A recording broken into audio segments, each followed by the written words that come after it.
اعوذ باللہ من الشیطان الرجیم بسم اللہ الرحمن الرحیم اللہم صلی علی محمد وعلی محمد وعجل فرجہم۔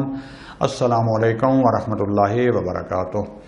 ہماری بحث چل رہی تھی اسلام کی شناخت اور اس پر ہونے والے شبہات کے جواب میں۔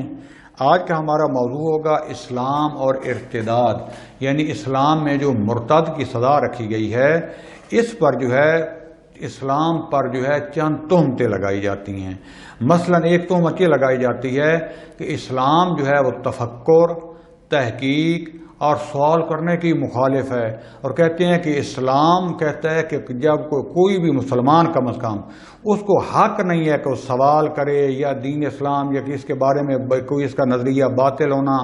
یا ٹھیک ہونا، اس کے بارے میں تحقیق کرے۔ اگر کوئی ایسا تحقیق کرے یا وہ کہے کہ مثلا یہ دین ٹھیک نہیں ہے تو اس کو قتل کر دیتے ہیں، اور یہ بہت بڑا ظلم ہے اور انسان کی آزادی کے خلاف ہے۔ دوسرا وہ کرتے ہیں کہ اصلاً اسلام انسان کی آزادی کے خلاف ہے، جو کہ انسان کا فطری حق ہے کہ وہ اس کو آزادی ہو، تفکر کرے، سوچے کون سا دین وہ ٹھیک ہے، کون سا باطل ہے، لیکن اسلام اس کی اجازت نہیں دیتا، اور جو کچھ بھی اس کے بارے میں سوچے یا آزادی سے کوئی گفتگو کرے اس کو وہی قتل کر اور اس کو مرتد بنا دیتے ہیں۔ اور تیسرا اس کا نتیجے میں جو تہمت لگائی جاتی ہے کہ اسلام وہ کہ پھر باسی خشونت کا، قتل و وحشی گری کا دین ہے، اور اگر کسی کے نتیجہ میں کوئی اس تحقیق پر پہنچ جاتا ہے کہ اسلام کا نظریہ ٹھیک نہیں ہے، باطل ہے، تو اس پر یہ قتل کا حکم دیتے ہیں اور اس کو بہت شدت سے مجازات کرتے ہیں، سزا دیتے ہیں۔ آیا یہ ساری جو تہمتیں ہیں ان کی کوئی حقیقت ہے؟ ہم اس کو روشن کرنے کے لیے کچھ نکات آپ کے سامنے ذکر کریں گے۔ سب سے پہلا نقطہ کہ اسلام یہ سب سے پہلا کام جو قرآن میں حدیث میں ہے کہ تفکر اور تعقل کی دعوت دیتا ہے۔ یہ جو ابھی ساری تہمتیں لگائی گئی ہیں، یہ جو میں نے بیان کی گئی ہیں، اس کے مخالف اسلام تو کہتا ہے انسان کو کہ بے شک سوچو، تفکر کرو، تحقیق کرو، سیرو فی الارض، اور مبدا معاد کے بارے میں، آخرت کے بارے میں، دنیا کے بارے میں، اپنی سعادت کے بارے میں تحقیق کرو۔ اور قرآن مجید میں اگر آپ دیکھیں تو جگہ جگہ آیا ہے افلا تتفکرون، افلا تعقلون، لعلکم تتفکرون، لعلکم تعقلون یا اولی الالباب، یعنی بہت زیادہ دفعہ یہ تکرار ہوا ہے۔ اور اگر آپ پیغمبر گرامی اسلام حضرت محمد مصطفیٰ صلی اللہ علیہ وآلہ وسلم اور ائمہ اطہار علیہ السلام جو کہ حقیقی دین کے وارث تھے، ان کی زندگیاں دیکھ لیں تو انہوں نے اتنی زیادہ تاکید کی ہے، تشویق کی ہے تحقیق کی طرف، علم کی طرف، اور انسانوں کو حقیقت سمجھنے کی طرف اتنی تاکید کی ہے کہ حتیٰ ابتداء اسلام سے ہی جہان اسلام میں عقل اور فلسفے کا جو رواج پیدا ہو گیا وہ مذہب اہل بیت کی وجہ سے تھا، جو حقیقی اسلام کی وجہ سے تھا کہ اتنا زیادہ فلسفہ اور یہ عقلی بحثیں اسلام میں داخل ہوئیں کہ جو یونانی فلسفہ سے، اگرچہ یونانی فلسفہ سارا ہم نہیں کرتے لیکن عقلی علوم تو تھے نا، ان میں غلط بھی تھے ٹھیک بھی تھے، اسلام نے شفتہ رستہ اس سے 10 نہیں بلکہ 1000 گنا زیادہ اس کے اوپر تعقل، تفکر اور فلسفی ابحاث کے اوپر توجہ دی کہ آج فلسفہ اسلامی فلسفہ غرب اور یورپ کے بارے میں واقعاً کیا کیا حقائق بیان کرتا ہے کہ جس کے بارے میں عام انسان سوچ بھی نہیں سکتا۔ میں بار بار کہہ رہا ہوں اگرچہ اس میں کوئی علمی بحث ہیں، اس میں اعتراضات بھی ہیں، اس میں اختلافات بھی ہیں، لیکن جتنا تفکر اور تعقل اسلام میں ہوا ہے کسی مذہب میں اس کی مثال نہیں ملتی۔ مثال کے طور پر آپ دیکھ لیں مثلا جناب فارابی، جناب ابو علی سینا، شیخ اشراق، خواجہ نصیر الدین طوسی، میر داماد، ملا صدرہ، اور کیسی کیسی شخصیات آج کل کے آ جائیں تو آیت اللہ حسن زادہ عاملی، آیت اللہ مصباح یزدی، آیت اللہ جوادی عاملی، محمد حسین طباطبائی، خود امام خمینی رضوان اللہ تعالی علیہ، رہبر معظم شہید باقر الصدر، اور یہ جو ہستیاں پڑی ہوئی ہیں کہ خدا جانتا ہے کہ جن کی دنیا میں مثال نہیں ملتی، یہ ساری ائمہ علیہ السلام اور ان کے اصحاب اور خود رسول خدا صلی اللہ علیہ وآلہ وسلم اور قرآن مجید کی تعلیمات کے عین مطابق ہے کہ جو بھی ان کے پاس آتا، جو ان سے مناظرہ کرنا چاہتا، جو ان سے سوال و جواب کرتا، کبھی کسی سے ایسا نہیں، ہم تو اپنا دیکھتے ہیں نا پاکستان کا ماحول کہ کسی سے اگر اختلافی سوال کر لیں، مثلا کوئی شیعہ کر رہے کہ مثلا خلفاء کے بارے میں یا جناب امہات المومنین رضی اللہ تعالی عنہ عنہا کے بارے میں یا اس طرح کے باقی شخصیات جو ہیں اسلام میں گزری ہیں، بعض اصحاب کرام ہیں، اختلافی مسائل اس طرف سوال ہی کر لیں تو کفر اور رفاض کے کیا کیا فتوے لگ جاتے ہیں۔ لیکن حقیقت اسلام نہیں ہے کہ اسلام کہتا ہے توہین نہ کرو، اور ہم بھی الحمدللہ مذہب اہل بیت توہین کی اجازت نہیں دیتا، لیکن یہ کہ سوال و جواب کرنا، اختلاف قرآن مجید نے بیان کیا ہے، شیعہ سنی کتابوں سے ایک مناظرہ کرنا حقائق تک پہنچنے کے لیے اسلام حقیقی نے کبھی نہیں منع کیا۔ لہذا آپ بھی جس شیعہ لائبریری میں چلے جائیں الحمدللہ وہاں اہل سنت کی کتابیں بھی ہوں گی، مسیحیت کی کتابیں تورات انجیل پڑھی ہوں گی، قرآن اور باقی مکاتب فکر کی تفاسیر بھی، کیونکہ ہمیں کبھی خوف نہیں آیا، سب آئیں بحث کریں، بسم اللہ، سنی سنی رہے، شیعہ رہے، آئیں حقائق کی طرف آئیں۔ لیکن جن کے پاس اصل میں کیونکہ یہ سارے اعتراضات جو کیے گئے ہیں معذرت آپ دیکھیں ان کتابوں سے لیے گئے ہیں جو اہل بیت کے در سے ہٹے ہیں۔ رسول خدا صلی اللہ علیہ وآلہ وسلم کے اوپر جتنی تہمتیں لگائی گئی ہیں، جتنی ان کی بے ادبی کی گئی ہے، انہوں نے کوئی اپنی طرف سے بات نہیں کی، ساری مسلمانوں کی کتابوں سے، اسی صحیح بخاری سے، انہی کی مسلم سے، جو رسول خدا صلی اللہ علیہ وآلہ وسلم کے جو ہے بارے میں موضوع اور جعلی حدیثیں جو ان کے شان کے خلاف لکھی گئی ہیں، انہی لوگوں سے آپ کتابیں پڑھیں، دا لائف آف محمد، جو رنگیلا رسول، شیطانی آیات اور اس قسم کی جتنی بھی گمراہ کن جو ہے کتابیں لکھی گئیں، انہی غلط قسم کی جو آئی ہیں حدیث وغیرہ ساری ان لوگوں سے۔ لیکن ہم بات بار بار کر رہے ہیں جو حقیقی اسلام کی، جو محمد مصطفیٰ صلی اللہ علیہ وآلہ وسلم کے بعد اہل بیت کے ذریعے اپنے حقیقی رستے کے ذریعے آیا، آج تک نہیں ملتا کہ کسی مسلمان شیعہ علماء رہبر سے لے کر نیچے تک آگے سوال کیا اور شیعہ مذہب سے کریں، اسباب اگر کہتے ہیں کہ آپ کا یہ عقائد کفری ہیں، آپ کے روافض ہیں، الحمدللہ ہنس کے جواب دیتے ہیں، کیونکہ خدا نے جب علم دیا اور انسان حقیقت پر ہو تو لڑنے کی ضرورت نہیں ہے۔ لیکن اس کے مقابلے میں دیکھیں، عرض کیا کہ آج جو ہے کون سا بل پاس کرایا گیا، یہ جو ہے گجراتی خون آج شام جو ہے پرویز الہی سے لے کر اور باقی جو ان کے ساتھ جو باقی لوگ ہیں، کہ آپ محمد علیہ السلام یعنی ائمہ کے علاوہ کسی کو علیہ السلام نہیں کہہ سکتے۔ آیا یہ ظلم نہیں ہے جن کو قرآن علیہ السلام کہہ رہا ہے، جن کو خدا علیہ سنت کی کتابوں میں لکھا ہوا ہے، اور کہ آپ کو اختلاف نہیں کر سکتے؟ قرآن کہتا ہے اختلاف کرو، اور لیکن اختلاف اچھے انداز میں ہو۔ یہ سارے حربے، یہ تہمتیں کس لیے لگائی جا رہی ہیں؟ کیونکہ حقیقی دین سے دور ہیں دوستان عزیز۔ لہذا اسلام 100% جو 100% جو ہے تعقل اور تفکر کی دعوت دیتا ہے۔ دوسرا نقطہ ہے اسلام اور آزادی۔ کوئی عقل مند انسان اور عاقل معاشرہ اور کوئی بھی جو حکومت ہے کسی بھی انسان کو 100% آزادی مطلق نہیں دیتی۔ ہر ملک، ہر قوم، ہر قبیلے میں جو ہے وہ کچھ قیود ہیں، کچھ قوانین ہیں جن کے جو ہے سائے میں انسانوں کو زندگی کرنی ہوتی ہے۔ کہیں بھی اتنی آزادی نہیں ہے کہ جس کو چاہو قتل کر دو، جس کو چاہو آپ جو ہے وہ نعوذ باللہ اس کی عزت لوٹ لو، اس کا مال لوٹ لو، اور جو حرج و مرج سے آتا ہے کہ معاشرہ انسانیت تباہ ہو جائے گی۔ بلکہ ہر جو ہے معاشرہ، ہر انسان جو ہے وہ کیا کرتے ہیں کہ وہ کہتے ہیں آزادی دو، لیکن ایک حدود کے اندر جو ہے آزادی ہوتی ہے۔ عقل انسان بھی یہ کہتا ہے کہ اس کو محدود کیا جائے۔ تو لہذا دو قسم کی جو ہے آزادی ہوتی ہے۔ ایک آزادی وہ ہے کہ جس سے انسان دوسروں کو نقصان پہنچائے، دوسروں کی حدود میں تجاوز کرے، دوسروں کی جان کے لیے، مال کے لیے، عزت و ناموس کے لیے خطرہ ہو۔ یہ آزادی دینا یعنی انسانیت کو، معاشرے کو تباہ و برباد کرنا۔ اس کا کوئی بھی حکومت، کوئی دولت، کوئی قانون، کوئی معاشرہ اس کی اجازت نہیں دیتا۔ دوسرا جو آزادی ہے کہ انسان کو آزادی دی جائے کہ وہ اپنے بارے میں آزاد ہے کہ اپنے آپ کو جو بھی نقصان پہنچانا چاہتا ہے پہنچا لے، اپنا ہاتھ کاٹ دے۔ وہ مثلا نشہ پیے، شراب پیے۔ آپ دیکھ لیں کہ آج کے دور میں جو ہے یہ بدترین حکومتیں بھی جو ہیں ان پر بھی نشے کی پابندی ہے۔ وہاں پر بھی جو ہے اگر یہ جو کوئی ہیروئن وغیرہ لے کر جاتا ہے، بیچتا ہے، جو ہے ناجائز طریقے سے کاروبار کرتا ہے، ان کے اوپر سزا لاگو ہوتی ہے، جرمانہ ہوتا ہے، بعض کو سزائے موت ہے۔ حتیٰ شخصی جو آپ نے پینے کے لیے بھی کوئی مثلا جو ہے ہیروئن وغیرہ سارا لے جا رہا ہو تو اس کو بھی جو ہے سزا دی جاتی ہے۔ کیوں؟ کیونکہ جس طریقے سے ایک مثلا مدرسہ ہوتا ہے، گھر ہوتا ہے، والدین اپنے بچے بچے پر پابندی لگاتے ہیں کہ چھری سے نہ کھیلو، مطلب فلاں چیز آپ کے لیے اچھی نہیں ہے نہ کھاؤ، فلاں چیز کھاؤ، کچھ پابندیاں ہوتی ہیں اور ان کی حقیقت میں تو وہ سمجھتے ہیں ہماری آزادی سالب ہو رہی ہے، لیکن ایسا نہیں ہوتا۔ یہ حکومتیں کہتی ہیں کہ ہم جو ہے یہ جو نشے سے آپ کو روک رہے ہیں، یہ شراب سے جو آپ کو روک رہے ہیں، یہ ایسا ایسا جو ہے ایک تو بڑے جرم کی طرف جائیں گے، آپ کی زندگی تباہ ہو جائے گی، آپ کی ایک نہیں پھر ایسا ایسا سارا معاشرہ تباہ ہوگا، اور اس سے جو ہے جتنے بھی بڑے بڑے ملک ہیں جس میں جو ہے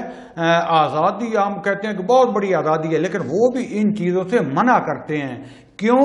تاکہ جو ہے ان کی زندگی تباہ نہ ہو۔ حتیٰ ایک حکیم اور ڈاکٹر جس کے پاس لائسنس نہیں ہوتا، جو پڑھا لکھا نہیں ہوتا، حتیٰ جتنا تجربہ کار بھی ہو، جو پڑھے لکھے ملک ہیں اس کو بھی جو ہے اپنا ہاسپٹل یا اپنا کوئی مطب وغیرہ بنانے کی اجازت نہیں دیتے، تاکہ انسانوں کی زندگی سے نہ کھیلے۔ ہو سکتا ہے وہ بڑا تجربہ کار ہو، اپنے ماں باپ سے سب سے سیکھا، اس طرح پڑھا نہ ہو، لیکن اجازت نہیں دیں گے۔ یہیں تک نہیں بلکہ اگر ایک ڈاکٹر جس کے پاس کوالیفیکیشن ہے، ساری سندیں ہیں، سارا کچھ ہے، اس کا ہاسپٹل بھی ہے، بہت مشہور بھی ہے، لیکن اگر وہ سڑک پر جا رہا ہے تو وہیں پر اس کو مریض مل گیا، گاڑی سڑک میں اس کے درمیان پارک کر کے اس کو فقط نسخہ لکھنے دے تو آ کر اس کو چلان کریں گے، جرمانہ دیں گے کہ بھائی تم قانون کی خلاف ورزی کر رہے ہو، جتنا بھی مہم ہے یہ جگہ نہیں ہے، کیونکہ اس سے ایکسیڈنٹ ہونے کا خطرہ ہے، پیچھے سے ہو سکتا ہے کوئی گاڑی تیز آ رہی ہو یا گاڑیاں رک جائیں، مخل ہو رہے ہو۔ لہذا من و ان جو ہے کوئی بھی اجازت نہیں دیتا کہ بالکل آپ اپنی ذات کے لیے بھی حتیٰ کیا ہے نقصان کریں۔ حتیٰ یہیں تک نہیں بلکہ جو ہے کہ موٹر سائیکل پر ہو تو ہیلمٹ ڈالو۔ اگر کوئی بندہ کہے میں ہیلمٹ کیوں ڈالوں، میں آزاد، دل چاہتا ہے کہ آزاد فضا میں جیسے میرا دل کرے جاؤں آؤں فلاں کریں، انسان اس کو منع کریں گے، کہیں گے بے شک تمہاری اپنی جان ہے، لیکن تمہیں دیکھ کے پھر ایسا ایسا سارے تمہاری جان بھی اس معاشرے کو اس حکومت نے عہد کی ہے کہ اس کی حفاظت کرے، ہمیں عزیز ہے، لہذا وہ جان بوجھ کر بھی جہاں البتہ قانون کا نفاذ ہوتا ہے اس کو ایسی آزادی جو ہے وہ نہیں دیتے مطلقاً۔ لہذا نتیجہ یہ نکلا کہ اس اساس اسلام جو ہے وہ آزادی اور حریت پر ہے، اور پیغمبران نے، قرآن نے انسانوں کو دعوت دی ہے کہ آپ طاغوت کے سامنے، ظالموں کے سامنے، جو معاشرے کو تباہ و برباد کرتے ہیں ان کے سامنے کھڑے ہو جائیں اور ان سے آزادی حاصل کریں، لیکن بھی پدر و مادر آزادی، یعنی مطلق آزادی جس میں کوئی روکنے والا نہ ہو، آپ کہیں کہ میں جو چاہوں کروں، میرا جسم میری مرضی، اس سے جو ہے بہت زیادہ نقصانات اور تباہی ہوتی ہے۔ ہر حکومت منع کرتی ہے، صرف اسلام منع نہیں کرتا، اور اسلام جو ہے وہ انسان کا روح اور جسم دونوں کا خیال رکھ کے اس پر پابندی لگاتا ہے۔ تیسرا نقطہ جو ہے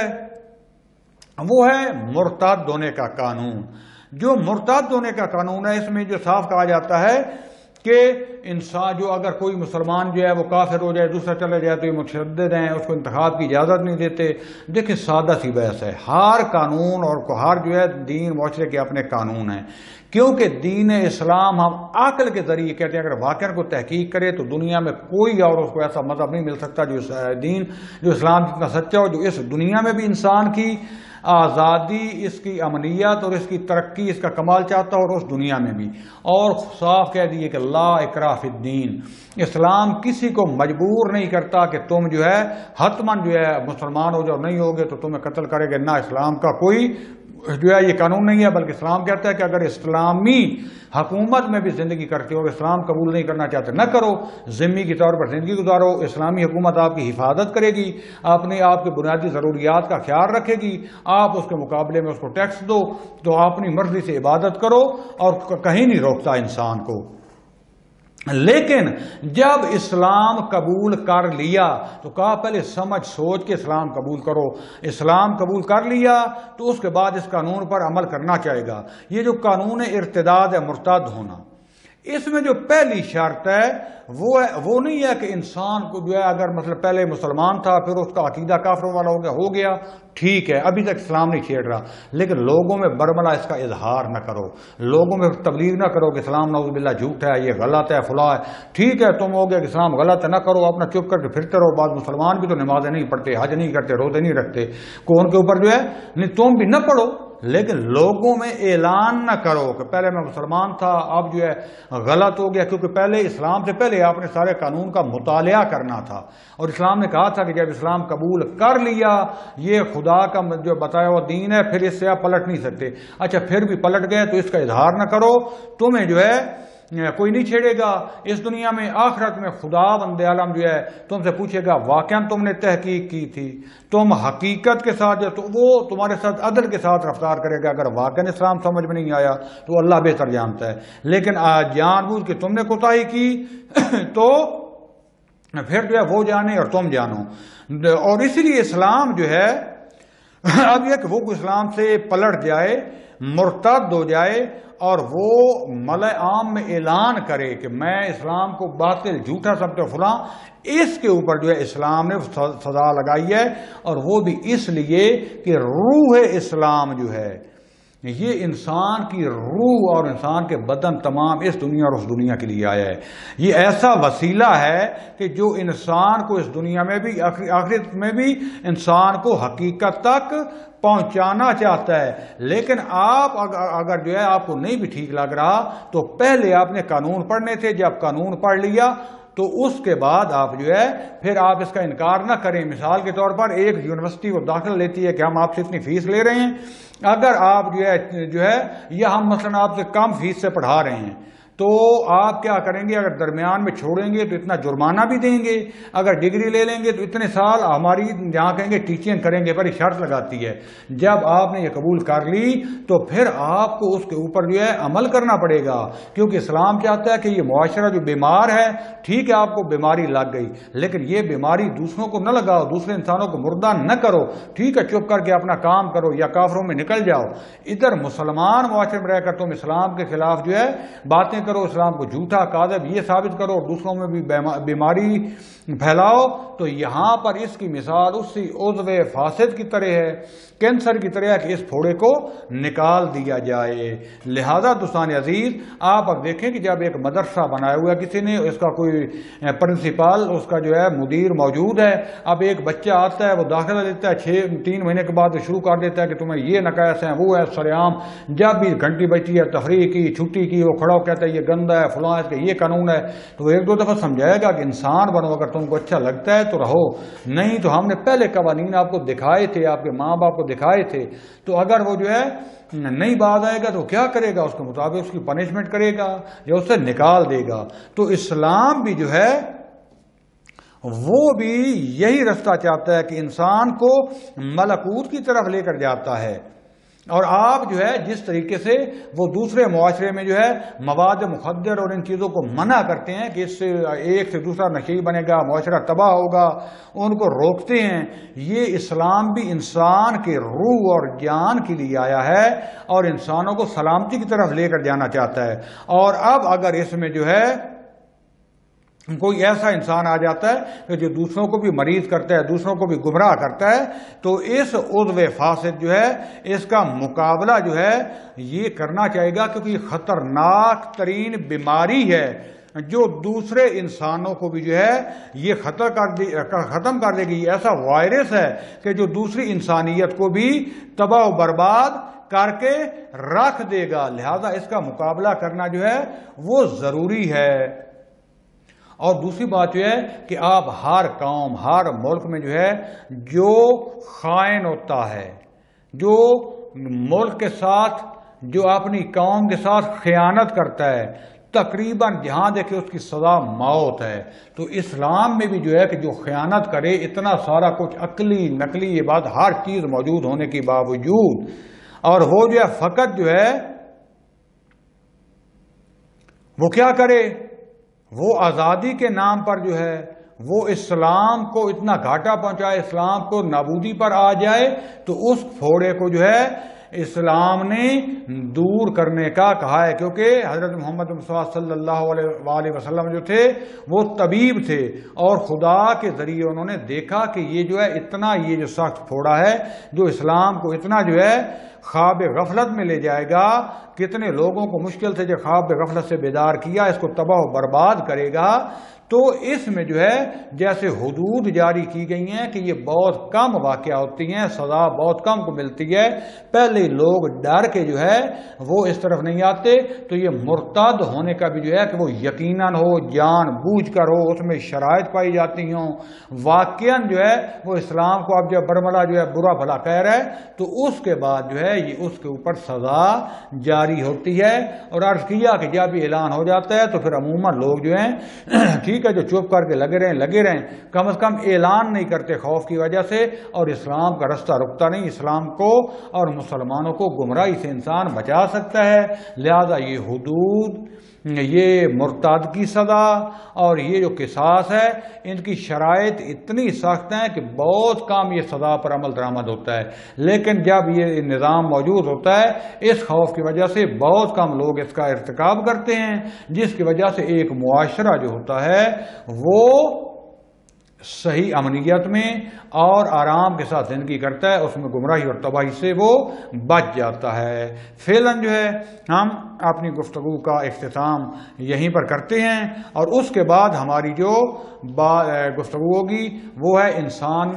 اسلام میں عورت اور مرد کا مقام، کہ جو اعتراض کیا جاتا ہے کہ عورت بیچاری مجبور ہے، عورت پر ظلم ہوتا ہے اسلام میں، یورپ میں آزادی ہے، میرا جسم میری مرضی، اس کی کیا حقیقت، اس پر انشاءاللہ گفتگو ہوگی۔ وصلی اللہ علی رسول الکریم وعلی اولاد الطیبین الطاہرین والحمد للہ رب العالمین، والسلام علیکم ورحمۃ اللہ وبرکاتہ۔